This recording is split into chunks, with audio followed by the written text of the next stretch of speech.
Laces out.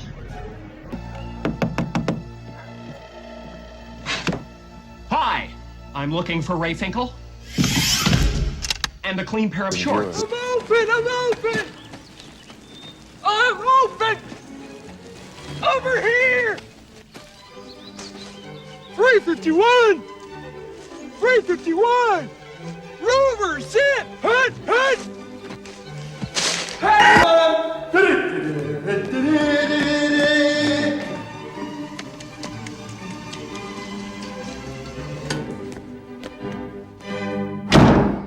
Welcome, everyone, to Week 8 of the NFL and Episode 8 of Laces Out. I'm Matt. I'm Shane. I'm a Chargers fan. That's a sad, sad panda. And I'm a happy Panthers fan. Fuck you, Buffalo. Still holding that in, huh? Yeah. Can't let it go. I'm glad they got words. It was a close game. That in there. It was a close game. Yeah, just a little bit. 41-25. Watching the highlights, though, man, they did some good plays every once in a while. Like when New England stopped trying Right. near the end. When they put in their backups. Yeah. So let's go over the summary of some of these games this week. Yeah, some really close games. 3 overtime games. We had another tie, back-to-back ties. Yeah, for the week. Which I guess was the first time since 95 or something like that. Wow. Yeah, which was funny is usually still in my mind. I'm actually more impressed that was more recent than that. Yeah. I barely ever remember ties. The only tie I ever remember was like the Falcons versus somebody way back in the day, like in 2000 and something. That was the tie. And then there's been some ties throughout after 2010. There's been some random ties. Mm-hmm. I remember that tie way back. It was like fucking Falcons versus somebody. I remember that, actually. I want to say the Giants. I want to say it was the Falcons versus the Giants. You might be right. But I'm not quite sure. But it was very... I remember it was significant because it was the first tie I ever seen in my life. Yeah, few and far between. I was like, I didn't even know you could tie. Right. In football. Yeah, exactly. I didn't even know that was possible, and they did it. I remember it was like super significant because they couldn't win the division. Somebody was trying to win their division. I believe it was the Giants, and they had that one on there, that extra one. Yeah. And it was like screwing them over or something. Well, and Carolina's tied in recent years because that one year we went 7-8-1 and won the division. That's the good thing about the Chargers. They'll never tie. They'll find a way to blow it. Leave it to them. They either get super lucky in overtime like last week against the Falcons, 4th and 1, or they'll just fucking blow it. One of the two. There's never going to be a Chargers tie. That's definitely a guarantee. Yeah, I think at some like a Phillip Rivers interception. Right. Yeah, or 3 of them. Yes. I think at some point they're going to have to switch the rules. I always thought they should go to the college style where they start on, I think it's the 25 or 30 or something like that.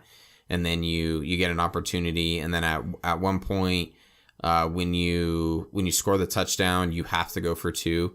I think it's after like 2 possessions. And so it's almost like playing horse where you have to match exactly what they did or do better. And so usually you want to go second in that case. But anyways, there's no ties in college. So I'm surprised they've switched the overtime rules a little bit. And they went to where there's 2 possessions. If you kick a field goal on the first possession, the other team gets an opportunity, which has changed things up a little bit. Right. I wouldn't be surprised if they eventually changed. Oh, they keep going that route anyway. They've been going towards the college rules more and more. Yeah. With the overtime conditions and everything. Because before it was sudden death. It didn't fucking matter. Right. If you scored 3 points after getting the coin tossed, who gave a shit? Right. And then everybody cried, not fair. So it's starting to lean more and more towards that college system anyway. Yeah. So it'll be cool if they end up going to that. But yeah, a lot of close games. Atlanta barely beat Green Bay. And I was actually rooting for Green Bay, even though I picked Atlanta this week, because the fact that the Saints won, it almost looked like the Buccaneers were going to win. Carolina finally won. So I was like, oh my gosh, please, I need Green Bay to win. And they ended up losing. But just a lot of close games on a smaller week. There was only 13 games. Our record will show 12 because we don't count the ties in our little battle we have going on. So our Thursday night game was Tennessee versus Jacksonville. Tennessee beats the shit out of Jacksonville because they both have ugly jerseys. Yeah, that's the note I got. Then we had Cincinnati versus Washington. Again, after I fucked up last week not paying attention of who was playing in England. I guess there's more England games. Yeah. I guess I'm too old-fashioned. Because I remember there only used to be ever 1, maybe 2 games in England ever. Right. Ever. Now it seems like almost every fucking week they're over there. Well, there also used to just be 1 Winter Classic in hockey. Now there's like 12. And they even play in like LA and Santa Clara. What a Winter Classic. Yeah, exactly. Yeah, I actually thought that would be the end of it too, but it seems like every week we've had it. And I kind of helped you out and told you that it's usually the top game and it usually has verses instead of now I know that. Now it's never going to happen. And I shouldn't have said that though. Well, we both picked the same fucking team. It's not like anybody gained anything out of this. Plus, it was a tie. That's true. So, ultimately, Cincinnati and Washington disappoint the English people again. Yep. They were waiting for some penalty kicks. Yep. Something. Yeah. Ole, ole, ole, ole. Yeah, so ultimately ended a tie. Second week in a row with a tie. Yeah. Interesting. We'll see how that fucks somebody. Oh, yeah. It's going to. Yeah, probably Washington. Because I think Cincinnati's pretty much already won their division. Oh, wait, no. Who's in their division? Steelers. Oh, yeah. Ravens. Browns. Yeah. Man, I'm gonna have to edit a lot of that to make it sound a lot closer than what it was. Yeah. As we're sitting here with dead air. So I'm pretty sure Cincinnati's already won that division. Then we have Atlanta versus Green Bay. Kind of already talked about that. Kind of a shootout between Atlanta and Green Bay. Aaron Rodgers still sucks. New England versus Buffalo. New England beat the shit out of Buffalo. Yep. One of my gut feelings was to kind of take Buffalo because I was like, yeah, you never know, they might pull the upset. And I didn't go with the gut feeling on this one. Cool. Good job, Matt. Yeah. Fortunately, good job, gut.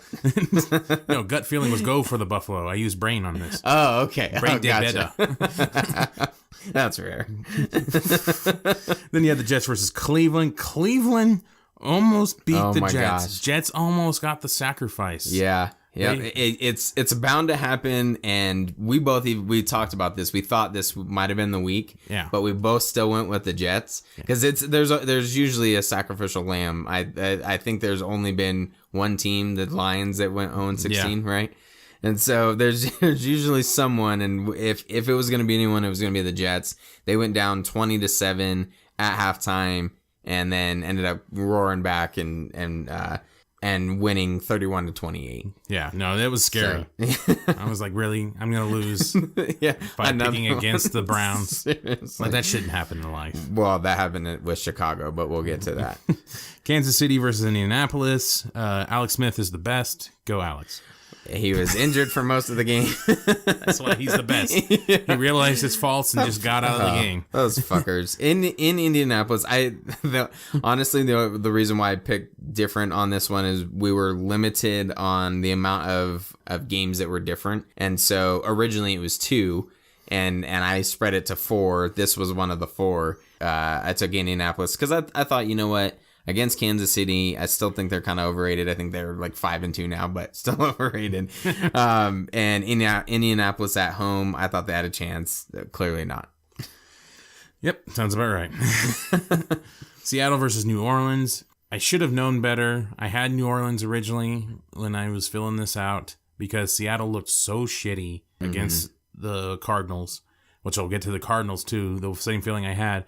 But then that backfired on me because I started thinking, I'm like, you know what? They had such a shitty performance last week. They're going to come out and they're going to want to whip some ass. Yeah. And I was wrong.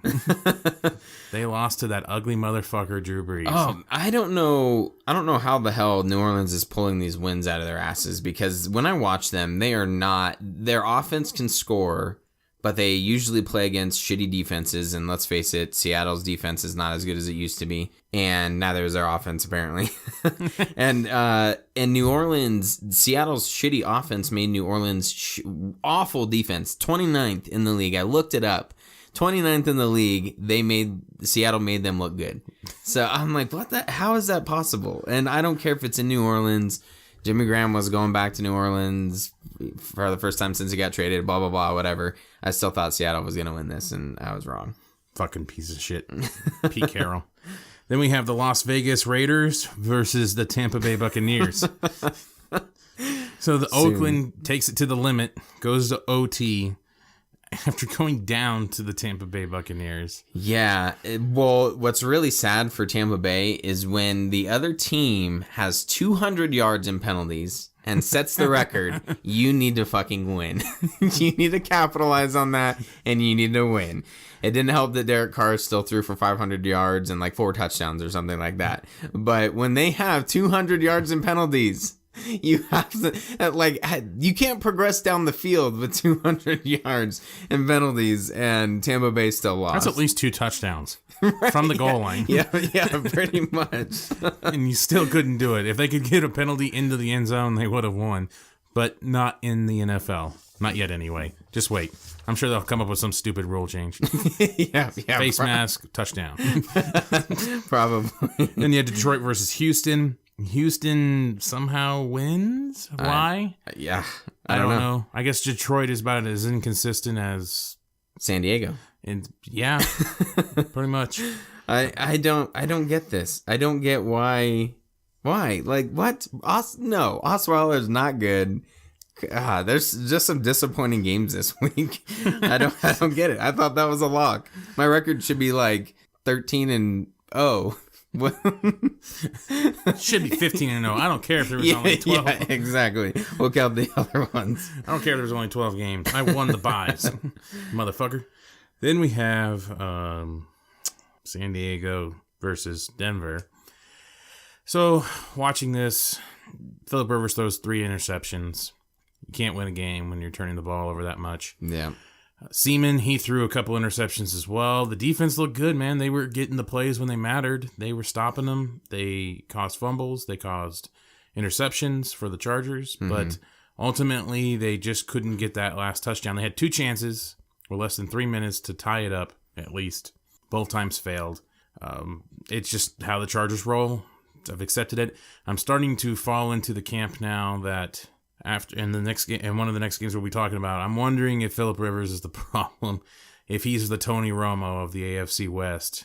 You know, he can get the yardage. He can be a fantasy guy all you want. He can throw the touchdowns every once in a while. But the consistency. But the inability to keep your team afloat and when it matters wins seems to be a big problem for him. Mm-hmm. Our friend Tommy always brags about how Tony Romo has the most comeback wins in NFL history or something like that. And it's like, that's bad. That means he's losing the game for the team and then finally does well in the end. Right. Yeah, that means your team sucks and you're behind a lot. And it's probably because he's throwing multiple interceptions. Yeah. And so I don't necessarily want that to be the stat that Phillip Rivers has. It's really weird because when you watch Phillip Rivers and he's doing well and he's playing well, he is insanely good. You can tell how he orchestrates the offense. He audibles really well, changes plays, motions people,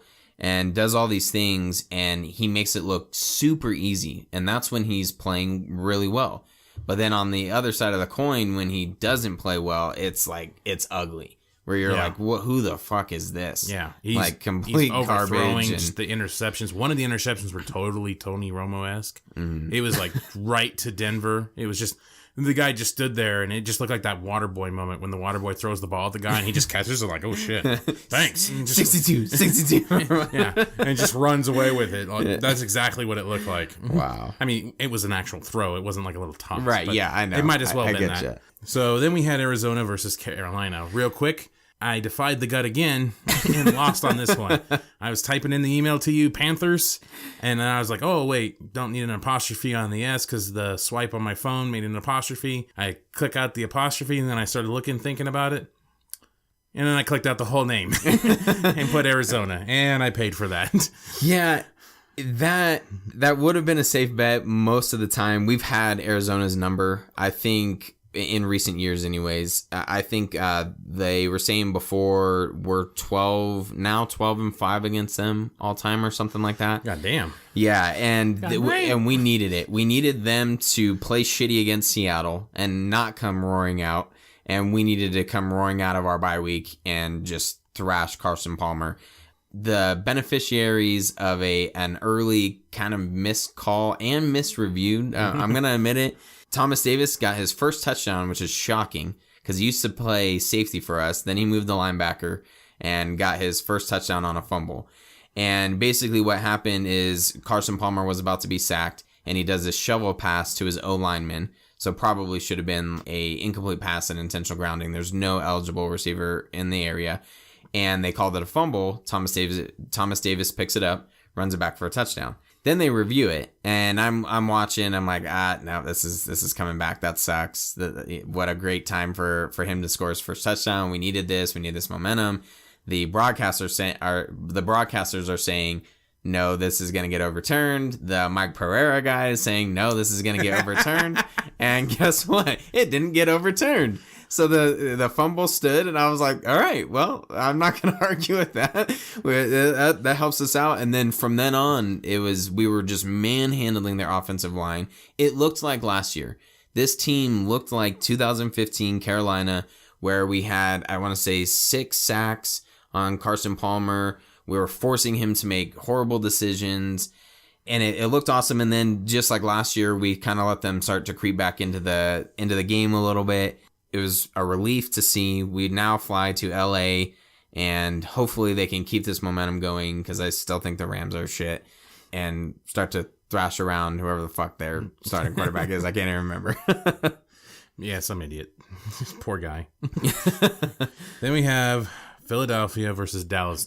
Prescott era has begun. Yeah, absolutely. And we will never see Tony Romo again. He's going to be the Browns quarterback. Yeah, I was about to say, he's going to get traded somewhere. He's on his way out. And it's going to be awesome. Maybe he'll go to the Jets. Maybe he'll go to Washington. He'll find somewhere to land. Yeah. Usually they trade within the fucking division all the time, which is always stupid to me. So probably Washington. Yeah, probably. Kirk Cousins will get injured. Yeah. Tony Romo will come in and get injured. And then they'll have some college quarterback from Chicago come in and do it. Yeah, yeah, exactly. I loved watching. I watched an okay amount of this game. It was Halloween, so no, I'm sorry. This one wasn't Halloween. It was Sunday night. I'm getting a little mixed up, but I ended up watching most of the highlights, and you just see Prescott and Wentz going back and forth.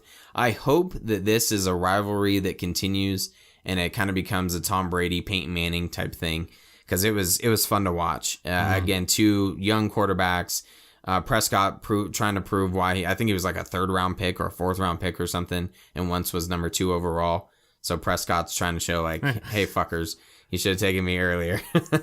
And yeah, a great game. Hopefully this is just the start of a great division rivalry between these two and their strong teams. Not that I care about Dallas or really Philadelphia, but it's just fun to watch as a football fan. I picked Philly not because I doubted the Dak Prescott thing or anything like that. I only picked Philly in the fact that Dallas just came off a bye. And byes always kill momentum to me. So I thought for sure if Philly's going to be able to capitalize on it, it'd be now. And the momentum for Dallas would be lost. And it was close. Yeah, I was going to say, this one for me was a pick'em that I thought could have gone either way. I was half tempted to go with Philadelphia also. This was the other game that I was like, you know what? I'm just going to pick opposite and hope that it works out. But because I knew it could have gone either way. And it ended up working out for me in overtime. But again, a fun game to watch. So Chicago versus Minnesota. Jay Cutler has the best game of his life and his last game of his life probably. He's never going to do that again. No. Chicago's going to go on a downhill slope after this. Yeah. It's all over with. So I actually, you can hear the paper moving because I'm getting my notes. I actually wrote this down because his fucking wife tweeted and said, "Can everyone shut up now?" Because basically saying he's going to get his spine broken. Next week. Like, he's back. Really? Come on. He did have 252 yards passing. That's not bad. 20 for 31, 1 touchdown.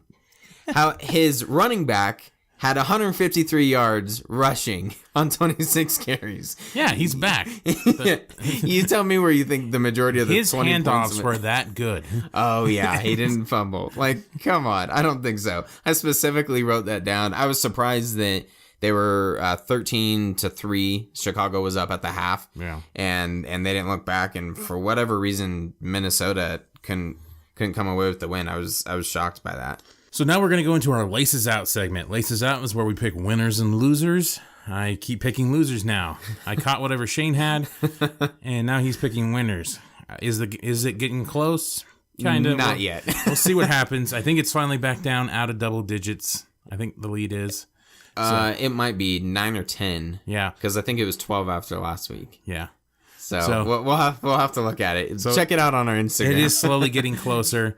Fuck all those teams that screwed me. Slow chug. Who screwed me? Fuck you, San Diego. Fuck you, Arizona. Fuck you, San Diego. Fuck you, Philadelphia. And fuck you, Carolina. Okay.